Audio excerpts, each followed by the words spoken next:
Entonces, a ver, todos ven el pizarrón, supongo, ¿no? Así es. Sí, sí se ve, Muy profe. bien, Sí.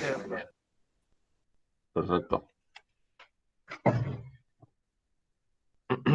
Entonces, a ver, pues bueno, pues vamos a empezar, ¿no? Con el capítulo 2.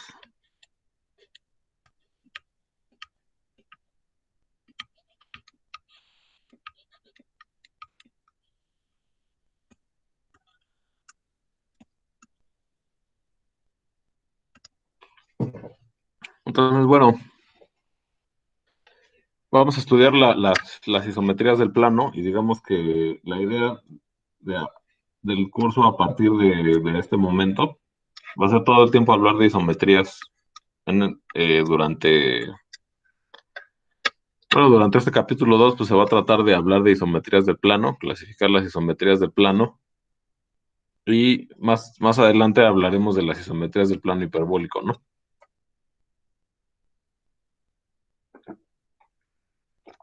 Entonces, bueno, a ver, de los que están aquí conectados, ¿me pueden decir quiénes llevaron geometría moderna ya? Yo no. Yo, pero todavía no la paso. Ya, ok, Yo ya. ok, ok. Entonces, hay algunos matemáticos, ¿no? Digamos. ¿La 1 o la 2? Porque en la 2 había inversión, ¿no?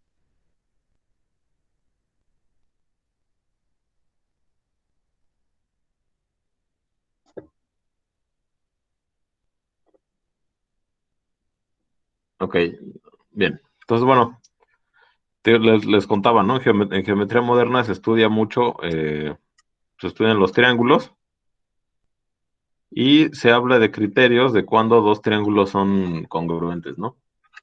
Que dos triángulos sean congruentes, que bueno, aquí en el dibujo no sé si me vaya a salir, pero supongamos que tenemos esos dos triángulos.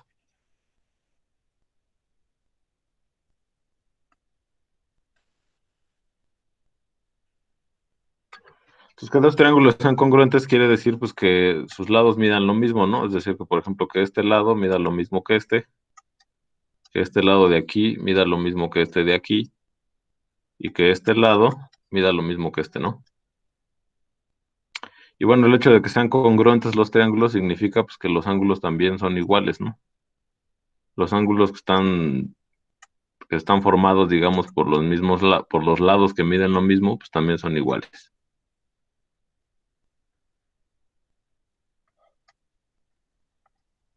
Entonces, bueno, existen varios criterios para darse cuenta de que dos triángulos son congruentes, pero digamos un argumento que llegaban a utilizar los griegos, porque bueno, extrañamente lo que dan en geometría moderna en la facultad es como la geometría más vieja que hay. Pero bueno, una de las formas en las que los griegos argumentaban cuándo dos triángulos podían ser congruentes es a través de algo que llamaban el criterio de superposición. ¿Eso qué quiere decir? O sea, digamos que si yo tuviera la posibilidad de agarrar este triángulo de aquí, como recortarlo y superponerlo encima de este, ¿no? O sea, agarras un triángulo y lo pones encima del otro. Digamos, si cuando tú lo superpones, los dos triángulos empatan, o sea, no hay ninguno sobrepase el otro en cuanto a al tamaño de los lados o al tamaño de los ángulos. Entonces, pues los triángulos serían congruentes, ¿no? Entonces, esta idea, bueno, pues digamos, hablando en un lenguaje moderno, lo que nos diría esta idea es que, digamos, existe una transformación o una función. Bueno, aquí ya borré un pedazo del triángulo, que esa no era mi intención.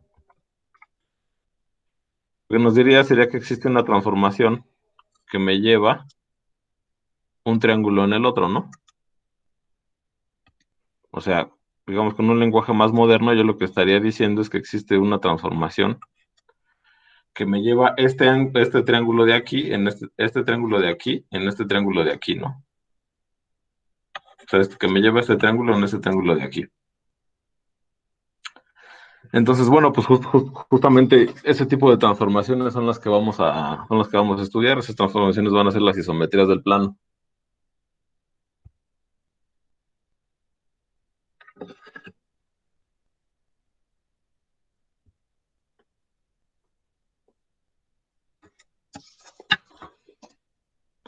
Entonces, bueno, cuando empezó el curso, yo les comentaba que a mí me parecía que la exposición de un curso de geometría analítica no era, bueno, así como lo ven, como está pensado en la facultad, pues no está pensado para que los alumnos de ese curso se lleven una idea de lo que en general es hacer geometría más adelante, ¿no?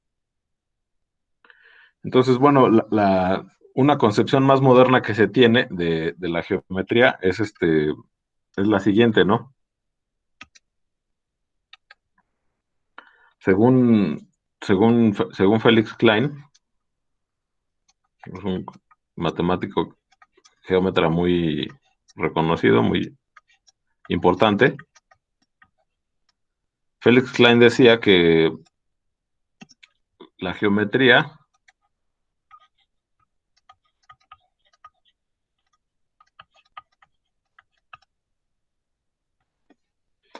la geometría es el estudio de un espacio.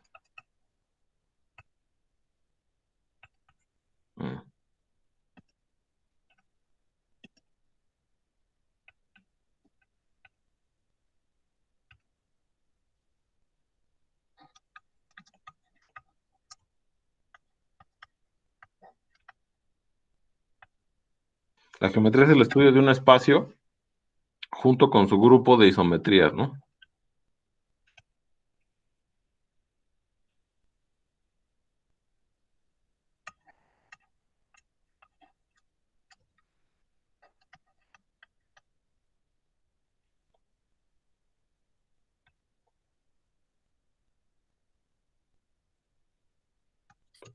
Entonces, bueno, pues digamos que el enfoque geométrico que vamos a tomar en todo este curso es justo este, ¿no? Justo esto que dice aquí. O sea, vamos a agarrar en este caso el plano complejo, ese va a ser nuestro espacio, y vamos a estudiar el grupo de isometrías del plano complejo. Esa es la idea.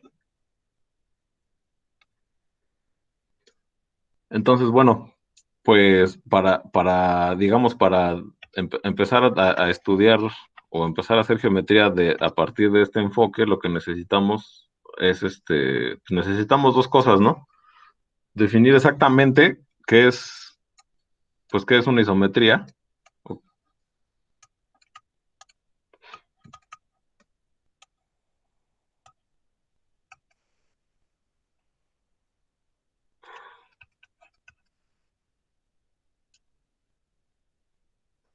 y dos, pues qué es un grupo, ¿no?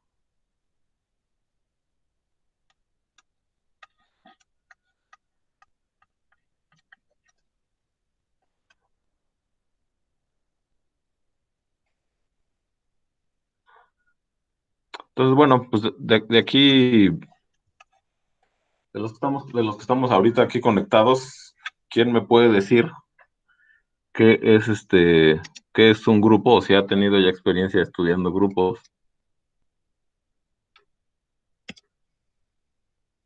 A ver, los matemáticos que ya hayan estudiado algo de grupos, ellos sí tienen que saber un poco. Es una estructura con una operación, ¿no? Con la suma especial, me parece, si no mal recuerdo. Ajá, sí, es una estructura algebraica con una operación. Em, la operación no necesariamente tiene que ser una suma, pues depende mucho bueno, depende de qué grupo estemos hablando, ¿no? Hay grupos con distintas operaciones, ¿no? O sea, hay muchos tipos de operaciones, ¿no? La suma puede ser una operación en un caso, ¿no? en un caso de un grupo en particular. Entonces, bueno, ¿alguien más quiere añadir algo a lo que dijo el compañero acerca de qué es un grupo? Carlos Omar, veo que está Eh, prendido tu micrófono. sí, iba a comentar que solamente se le pide a la operación que cumpla con que exista un neutro y Ajá, que sea asociativa. que sea asociativa y que haya un inverso también, ¿no? Ah, y que exista el inverso para cada elemento del conjunto. Ujú. Sí, sí. Sí, bueno, entonces, a ver, el objetivo de este curso no es hacer un estudio profundo de un estudio de los grupos así profundo y serio, ¿no? Eso se ve en álgebra moderna uno. Aquí no vamos a estudiar grupos con la profundidad, digamos, que merece el tema. Solamente vamos a hablar de grupos de isometrías, y los únicos ejemplos que vamos a estudiar en este curso de grupos, pues van a ser grupos de isometrías, ¿no? Entonces, vamos a ver un poquitito de grupos, solamente para que se den una idea de qué es un grupo y para que vean por qué los objetos que vamos a estudiar son en efecto grupos de isometrías. Entonces, bien,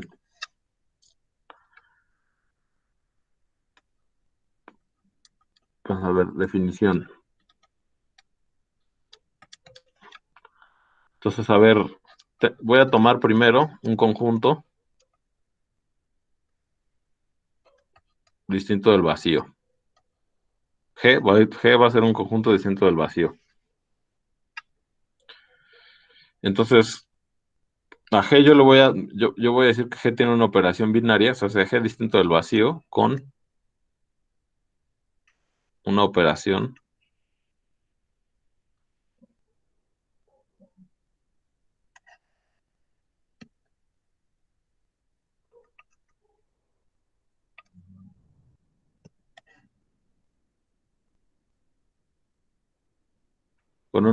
binaria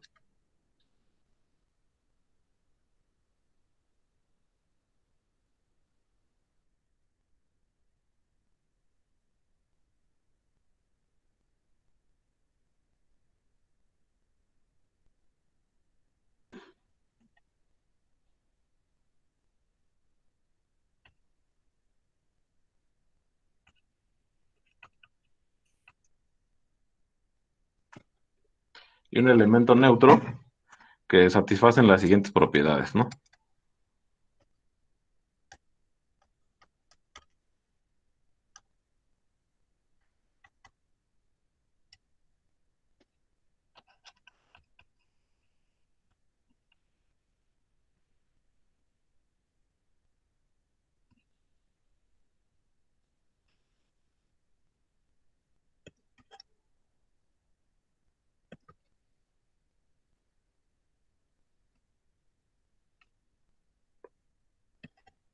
Entonces, bueno, la primera,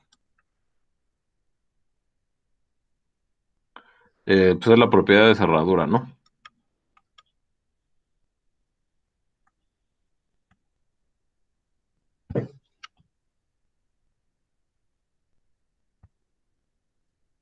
Entonces, la propiedad de cerradura que dice que si yo tengo, digamos, dos elementos en el grupo, vamos a poner G1 y G2 en G, mi conjunto G, siempre se satisface. Bueno, voy a poner entonces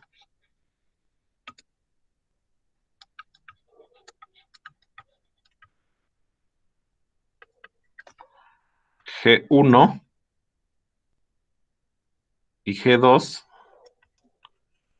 están en G. Pues bueno, aquí a lo que yo me refiero con esto que estoy escribiendo es a que la operación que esté definida entre estos dos elementos O sea, la operación de la que estoy hablando en esta definición, pues G es un conjunto con una operación. Aquí lo que estoy diciendo es que estoy utilizando la operación que hay entre estos dos elementos del grupo, ¿no?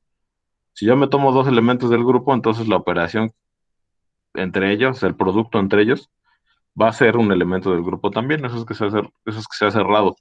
Y bueno, si se acuerdan, esto es pues por ejemplo, cuando estudian los números reales y les hablan de los axiomas de los números reales, pues es lo mismo, ¿no? Si tú tomas dos números reales, la suma de números reales es un número real.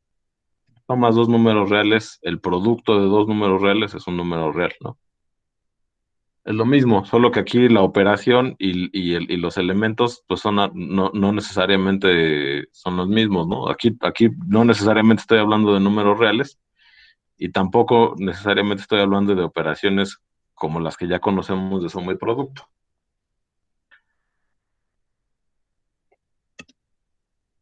Ok, entonces propiedad 2, asociatividad.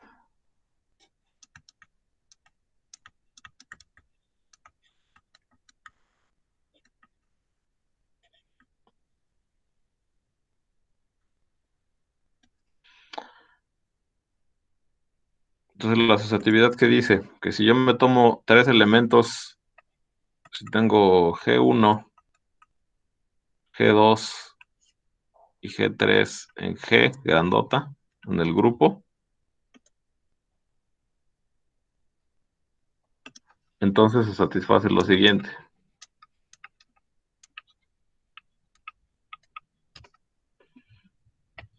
G1 operado con G2 operado con G3 es lo mismo que G1, G2 operado con G3, ¿no? Entonces, bueno, si se fijan es otra vez, ¿no? La misma idea. Yo tengo tres elementos en el grupo y el producto de G1 con el producto de G2 con G3 es lo mismo que el producto de G1 con G2 producto G3, ¿no? Y si se fijan es otra vez la misma idea de asociatividad que ya ustedes conocían para números reales, ¿no?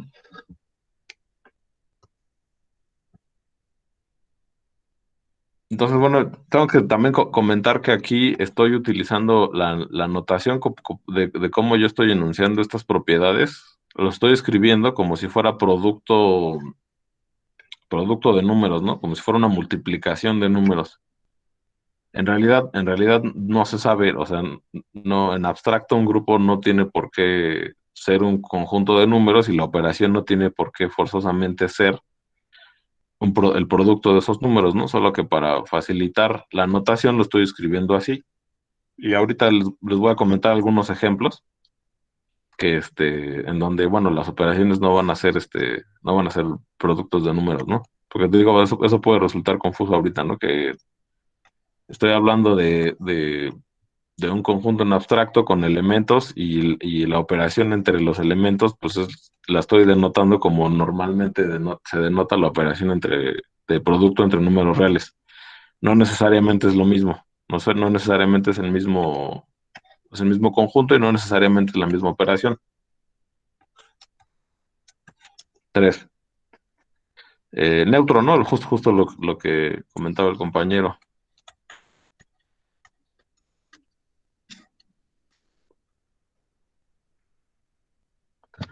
Entonces, bueno, existe un neutro que lo voy a llamar E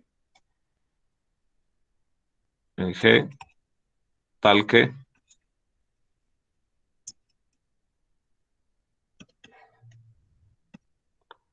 el producto de E, no, tal que para todo G,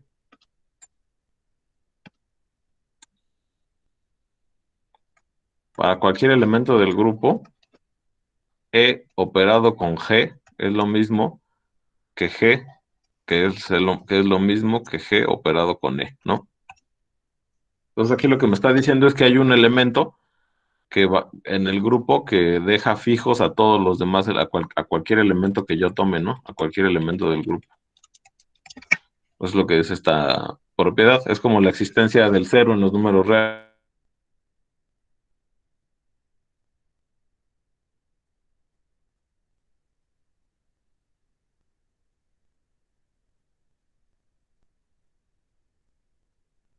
Me da el mismo, ¿no? Entonces es la misma idea. Existe un neutro tal que para cualquier elemento del grupo, el neutro operado con ese elemento del grupo lo va a dejar fijo.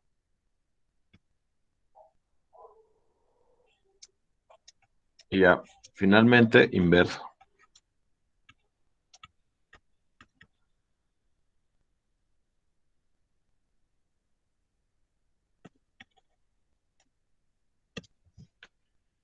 Entonces, a ver, cualquier elemento del grupo,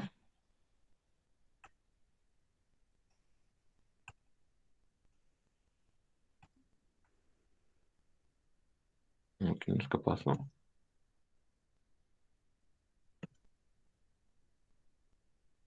Cualquier elemento del grupo eh, e- existe, bueno, está escrito medio raro, a ver, más lo voy a poner así, ¿no? Para todo G en G existe G a la menos 1 en G, tal que G por G a la menos 1 es igual al neutro, que eso es igual a G a la menos 1 por G, ¿no? Esta es la idea.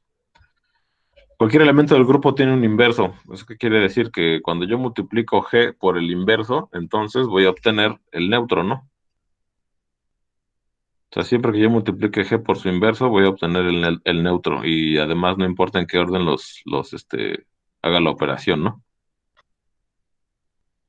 Y pues es otra vez, ¿no? O sea, otra vez el ejemplo de los números reales, ¿no? Cualquier elemento X tiene un inverso aditivo, que cuando yo se lo sumo, pues me da cero, y cero era el neutro de la suma, ¿no? En los números reales. Entonces, bueno, estas serían las propiedades de...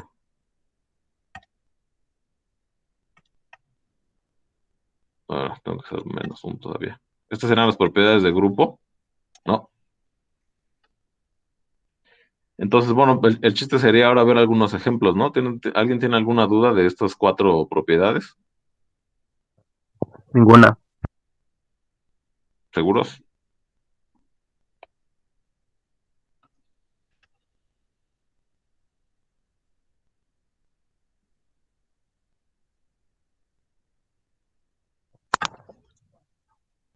¿Sí? ¿Todo bien?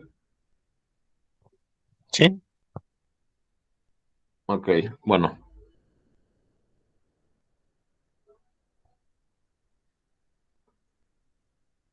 Muy bien. Entonces, bueno, pues, ¿qué es lo que correspondería? Pues ver algún ejemplo, ¿no?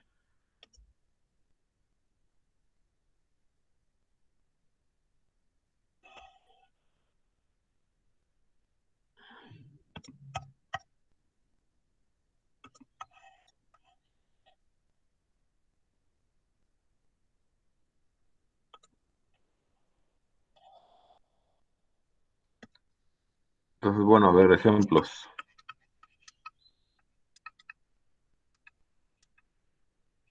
Entonces, a ver, lo que necesito es un conjunto con una operación que satisfaga esas 4 propiedades. Entonces, a ver, ¿quién me dice un ejemplo?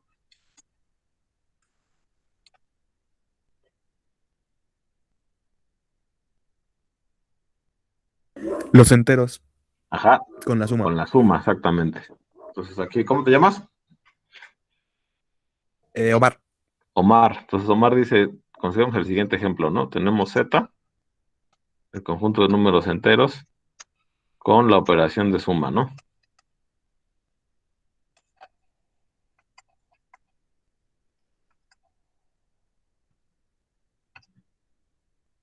Entonces, bueno, pues es un grupo.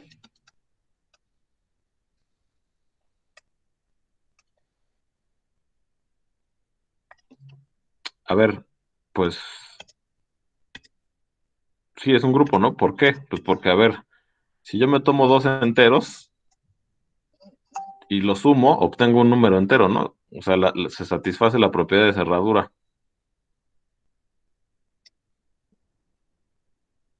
Entonces, tiene que satisfacer estas cuatro propiedades, ¿no? Entonces, si yo tomo, digamos, si yo tomo A y B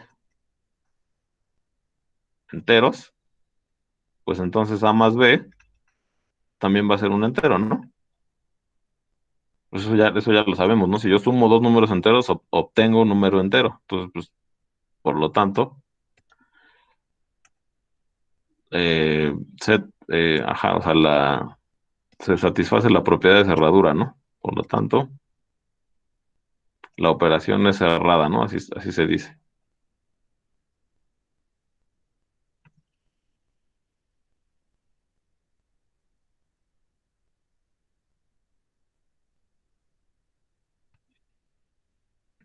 ¿Sí estamos de acuerdo con eso? Sí, Los demás que dicen,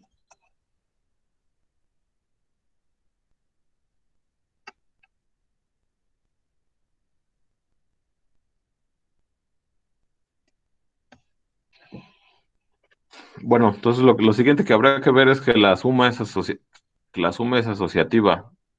¿Ustedes qué piensan? ¿Que si la suma de enteros es asociativa? Sí. Pues sí, ¿no? sí. O sea, si yo tomo tres enteros, A, B y C,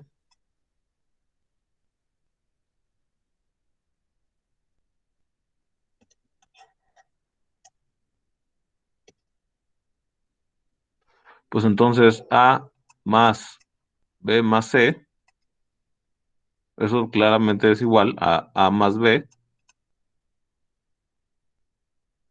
más C, ¿no?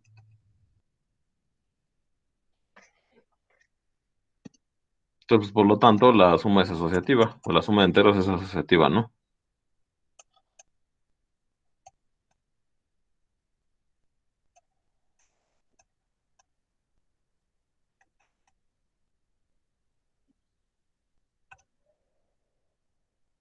Ok, ¿qué más? Ahora, neutro. ¿Cuál sería el neutro de los enteros? El cero. El cero, ¿no? El cero satisface la propiedad de ser el neutro aditivo, ¿no? Entonces, cero, elemento de Z, es el neutro aditivo. Bueno, el neutro, pues cero más A es igual a A, que es igual a más cero para todo A entero, ¿no? Y ahora, ¿qué es lo que faltaría ver? Que hay un inverso, ¿no? Faltaría ver esto de aquí. Entonces, bueno, pues 4. Si tengo un entero cualquiera, ¿cuál sería el inverso bajo la suma? Menos A. Ajá. Tengo A, existe, menos A en Z, tal que, pues A más menos A es cero, ¿no? Y cero, pues es el neutro. Entonces, bueno, pues ese es un ejemplo, ¿no? De un grupo, los números enteros con la operación de suma. ¿Alguna duda? Ninguna. Y bien. ¿Los demás qué dicen? Todo bien. Todo bien. Todo bien, chicos, muy bien. Ok.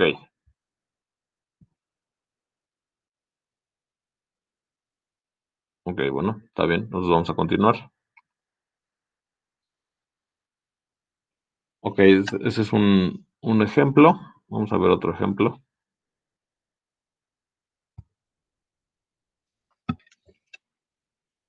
Entonces, a ver, ¿quién me dice otro ejemplo?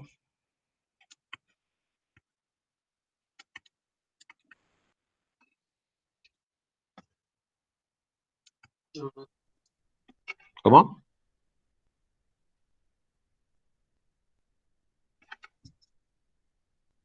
¿Ya no hay ejemplos?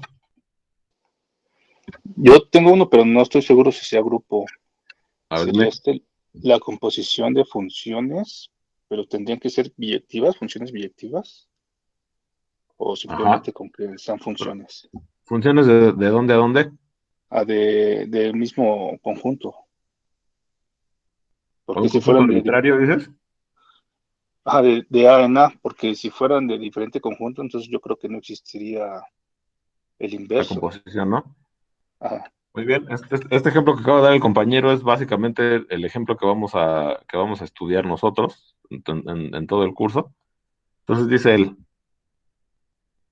tenemos A conjunto, ¿no?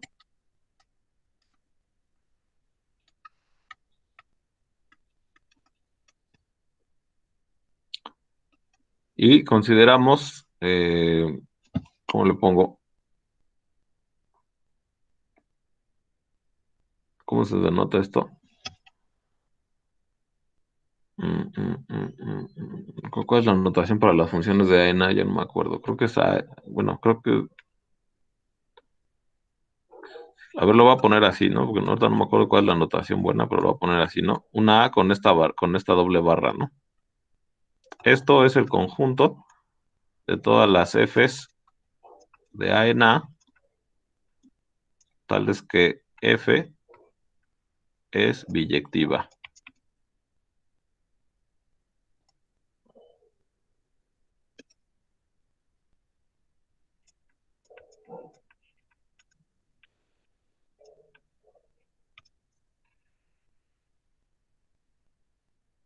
Entonces, a ver, si te tomas un conjunto cualquiera y voy a considerar todas las funciones de A en A, entonces, a ver, si se les hace demasiado abstracto esto que estoy escribiendo aquí, pueden pensar esto como, pues, R, ¿no? Un conjunto de números reales y aquí, pues, pensarlo como funciones que van de R en R, ¿no? Funciones biyectivas que van de R en R. Pero esto se puede pensar para cualquier conjunto, el que sea, ¿no? Entonces, a ver, pues, a ver, ¿cuál es la primera propiedad? La primera propiedad que tenemos que verificar es ¿cuál es? Díganme ustedes. La cerrada, ¿no? Cerradura.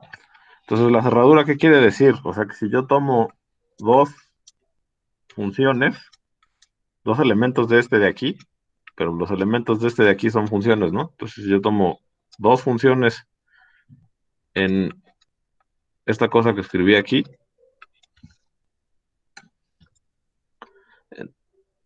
ok, pero me faltó decir quién era la composición, quién era la operación, perdón. Entonces, a ver, primero, este va a ser mi conjunto que yo voy a llamar G y la operación con la operación de composición, ¿no?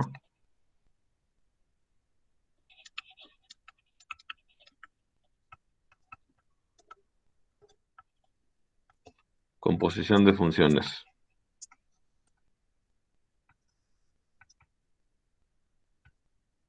Con la operación de composición de funciones. Sí, bueno, de composición, ¿no? Se lo voy a poner. Entonces, ¿qué es lo primero que tengo que hacer? Pues justo, primero ver que es cerrada. O sea, tomo dos elementos ahí, que los elementos de ahí son funciones, entonces tomo dos funciones biyectivas de A en A, y entonces, pues, ¿qué tengo que ver? Que F compuesto con G, ¿qué tiene que satisfacer? Para que sea cerrado, ¿qué tiene que satisfacer F compuesto con G? Que sea biyectiva. Que sea una función de A en A, que sea biyectiva, ¿no?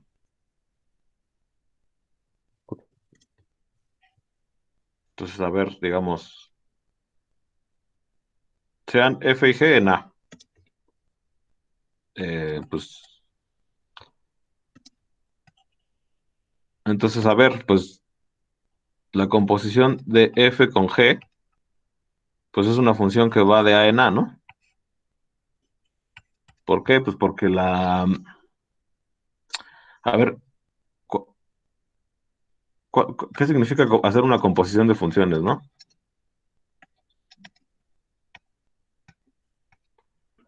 Entonces yo tengo G que va de A en A, ¿no? Y luego tengo F que va de A en A también. La composición, esta composición de aquí lo que me está diciendo es primero aplica G, o sea, primero aplica G que va de A en A, y luego aplica F, y esto te da una nueva función que va de aquí a aquí, ¿no? Este es F compuesta con G.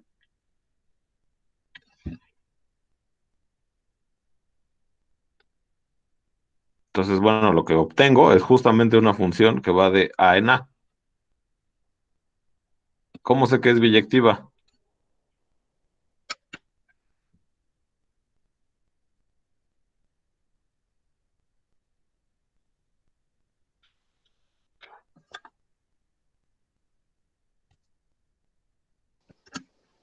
Sería porque G es biyectiva también, ¿no? Y F también es biyectiva. Exacto, sí, sí. Sí, como F y G son biyectivas, pues la composición es biyectiva. Ajá.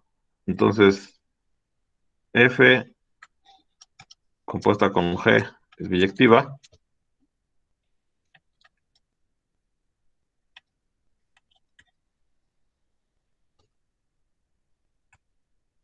pues F y G lo son, ¿no? Son biyectivas también.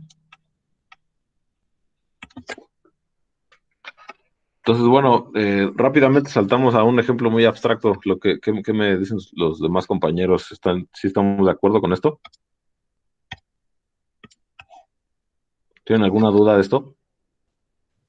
O sea, No, lo que estoy yo No, profe. considerando como grupo, como conjunto, pues es el conjunto de funciones biyectivas de A en A, de un conjunto en sí mismo. Esos van, los elementos de mi grupo van a ser funciones. Y la operación va a ser la composición entre las funciones. Entonces, así como, por ejemplo, yo tenía dos números reales y la operación era sumarlos, ¿no? O bueno, en el caso de los enteros, ¿no? Yo tengo dos enteros y la operación es sumarlos. En este caso, mis objetos van a ser funciones. Tengo dos funciones, bueno, funciones de A en A, y la operación entre ellos va a ser la composición de las funciones.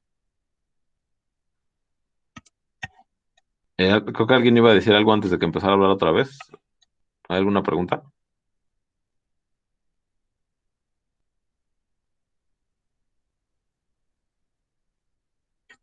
¿No?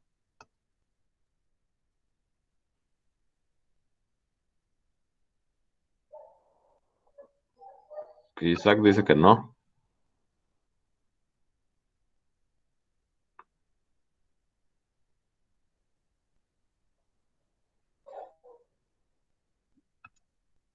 Bueno, Isaac dice que no, los demás no sé qué están pensando.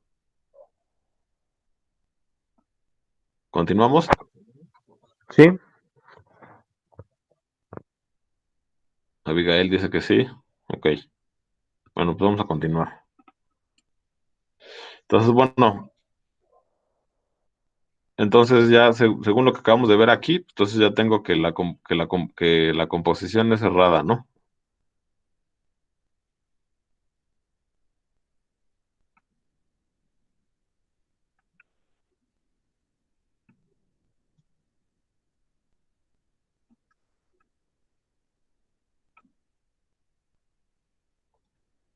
Ok, ¿qué es lo siguiente que tengo que verificar?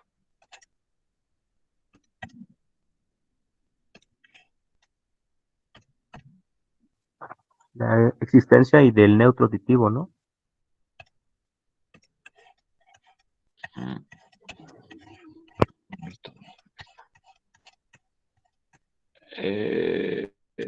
existencia del neutro, ¿sí? De hecho, primero es la Sí. asociatividad, ¿no? Ajá, primero como las enuncié yo, sería la asociatividad, ¿no? Ah, ok. Entonces, asociatividad. Pero bueno, también se puede haber probado primero el neutro, ¿no? O sea, no necesariamente tienes que probarlas en el orden, ¿no? En el orden que las enuncié. Entonces, a ver, la asociatividad, ¿qué me diría? necesito 3 elementos de mi conjunto, ¿no? Entonces, a ver, si tengo F, G y H, funciones biyectivas de A en A, ¿no? Entonces, pues considero la siguiente función, la composición de la composición de G compuesta con H. Pues a ver, todos aquí ya llevaron álgebra superior 1. Yo no. ¿Quién dijo que no? Yo, ¿Cómo te llamas? Carlos Ernesto. Carlos no ha llevado álgebra superior. ¿Quién más? ¿Quién más no ha llevado álgebra superior 1?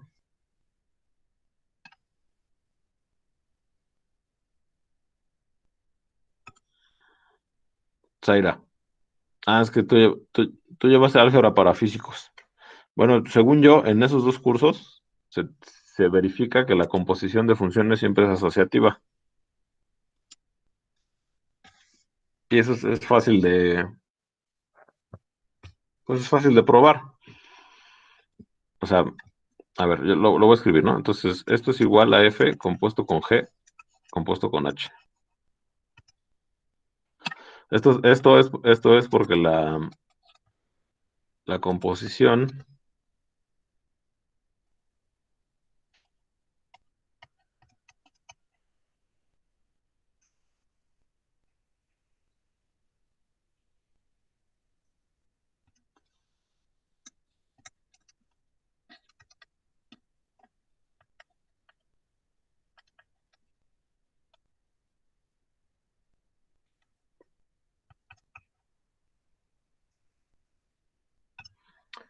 Ok, entonces, si a alguien no le queda claro por qué la composición de funciones es asociativa, lo único que tenemos que hacer es agarrar un elemento de A y aplicarle estas 2 funciones y ver que es lo mismo, ¿no? Pues a ver, aquí entre paréntesis, ¿no? Pues a ver, si yo me tomo A, pues a ver, si yo me tomo, si A está en A, digamos, entonces F compuesto con G compuesto con H, esta función aplicada a A, ¿eso, eso qué me da?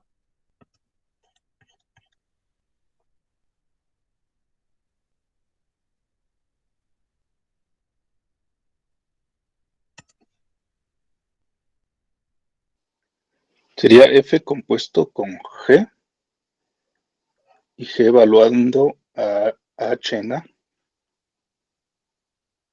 O sea, a ver, sería, aplicando así la definición, sería F compuesto con G compuesto con H, esto evaluado en A, ¿no? O sea, sería evaluar primero A, esta función en A, y luego a lo que me dé le aplico F. Y esto es igual a ¿qué? A F compuesto con, bueno, F aplicado en G de H de A. Así, ¿no? Así quedaría. Aunque me falta un paréntesis. Ah, no. ¿Sí? Sí, Ok. sí está bien. Bueno, y si ahora le aplico esta, si a A le aplico esta de aquí, pues voy a obtener lo mismo, ¿no? O sea, F compuesta con G,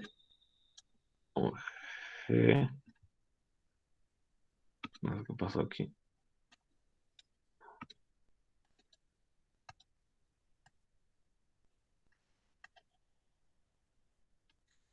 Si yo si esto se lo aplico a A, entonces ¿qué tengo? Pues F compuesto con G,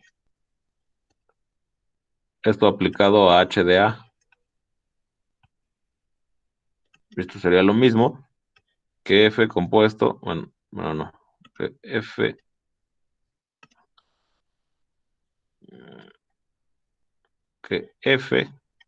de G de H de A, ¿no? Son iguales. ¿Sí? Sí. Perfecto. Bueno, pero Sí, sí. aquí no más que la flecha papá no era para esa igualdad, sino son iguales estos dos. Bien, entonces bueno, se supone que ustedes ya deberían de haber visto que la composición de funciones es asociativa. Si tienen alguna duda, lo único que hay que hacer es tomar un elemento y aplicar las dos funciones y ya, ¿no? ¿Qué es lo siguiente que tendríamos que probar? El neutro. El neutro, ¿no? Ahora sí el neutro.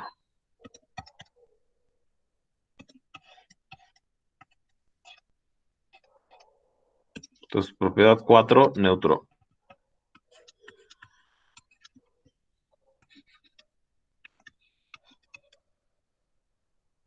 ¿Cuál sería cuál sería el neutro de este conjunto? Si mi conjunto son las funciones biyectivas de A en A, ¿qué función me dejaría fija todas las funciones de A en A bajo la composición? Sería la función identidad del conjunto que va de A en A. Exactamente. Entonces dice, sea, dice el compañero, vamos a considerar la función identidad, entonces voy a ponerle IA y subíndice A, la función identidad. Y la función de identidad, ¿qué hace? Pues que a cada elemento de A lo deja fijo, ¿no? Lo manda a sí mismo. Función de identidad.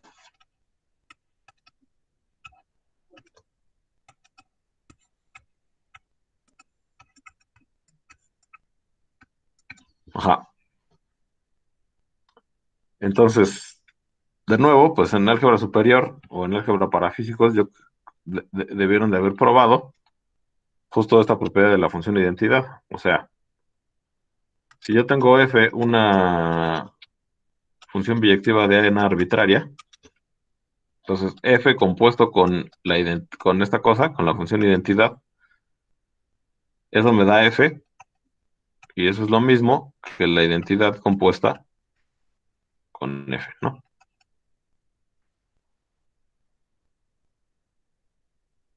¿Alguien tiene alguna pregunta de esto por qué es cierto?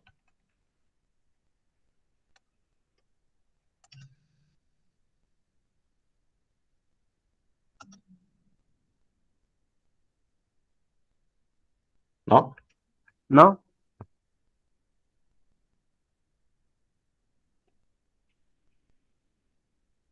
Los demás que me cuentan, ¿quieren que probemos por qué?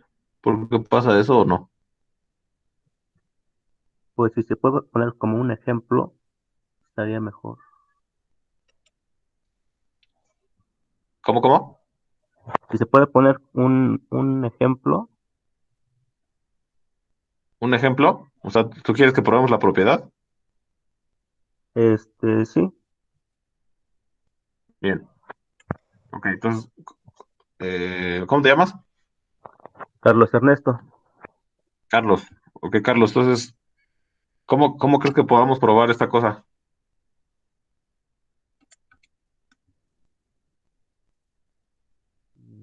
O sea, yo quiero probar que esta composición es igual a f, ¿no?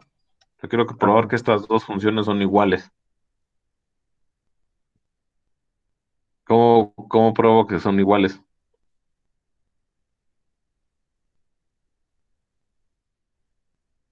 Pues algo suponiendo que parecido. Ah, bueno. ¿Cómo? Pues algo parecido a la anterior, ¿no? Tomas un elemento y, digamos, un elemento en A. Dice que Ujú. F, el elemento, lo compones, pues, y ese ¿Sí? elemento te va a dar que el elemento va a dar A, entonces F de A es igual a F, ¿no? No sé si me di a entender. Yo creo que lo que quisiste decir, ahí me corriges tú si estoy equivocado, es que tomas un Ajá, elemento A, o sea, tomamos un elemento A, ¿no? ajá, En el conjunto A. Y lo que tenemos que hacer es que a este elemento A le tenemos que aplicar esta función y ver que es lo mismo que aplicarle esta función, o sea que va a ir a dar al mismo lugar, ¿no? Sí, sí, sí, sí. Entonces, a ver, primero aplicamos f compuesto con la identidad en A. ¿A dónde va a dar esto? Bueno, aplicando la definición, esto es f de IA de A, ¿no? Así. Pero la identidad, aquí, la identidad aplicado en A, eso que me da Te da A. A, ¿no? Entonces, pues ya, A va a dar a f de A, ¿no? Y pues ya con eso. Ajá, entonces ya tenemos que, pues, que la composición de f compuesto con la identidad actúa igual que f, ¿no? O sea, hace lo mismo. Ok, sí. Y al revés es igual, o sea, si aplicamos la identidad compuesta con f aplicada a A, pues eso que me da, pues eso me da la identidad de A aplicada en f de A, ¿no? Pero la identidad que le hace a f de A,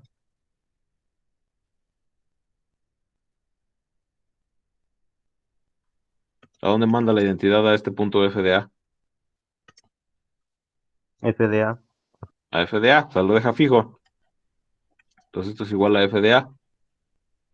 Entonces, por lo tanto, pues efectivamente la función identidad cumple la función del neutro, ¿no? Sí. Ok, pues por lo tanto, IA es neutro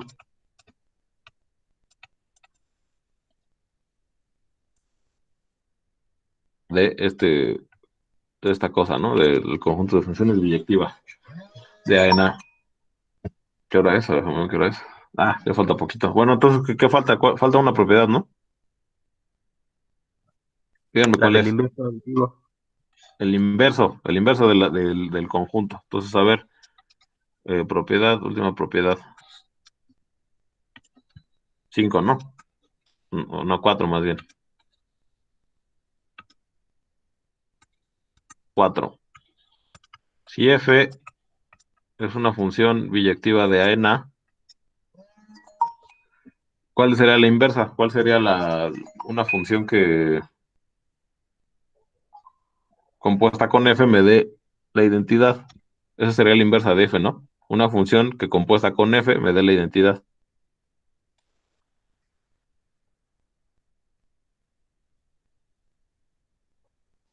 F a la menos uno sería.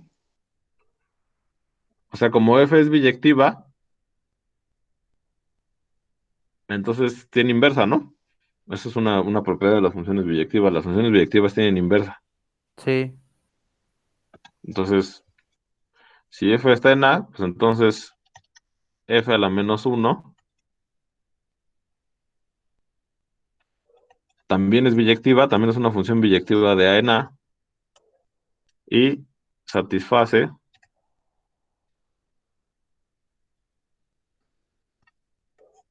que f compuesto con f a la menos uno es igual a la identidad, ¿no?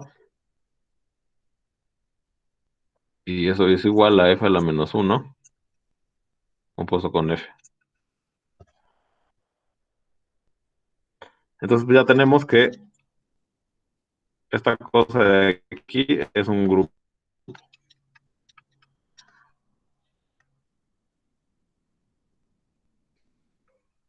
Entonces, lo que le comentaba yo al compañero cuando mencionó este ejemplo es que los grupos que vamos a estudiar nosotros siempre van a ser grupos de funciones, pero van a ser grupos de funciones de C en C, de los complejos que preserven la distancia.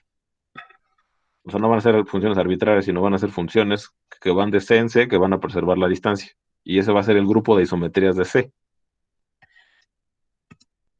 Bien, entonces, a ver, si no tienen preguntas, les explicaría cómo va a estar la cuestión de la entrega de la tarea que se supone que soy. Entonces, ¿alguien tiene alguna pregunta de esto? No. Por ahora no.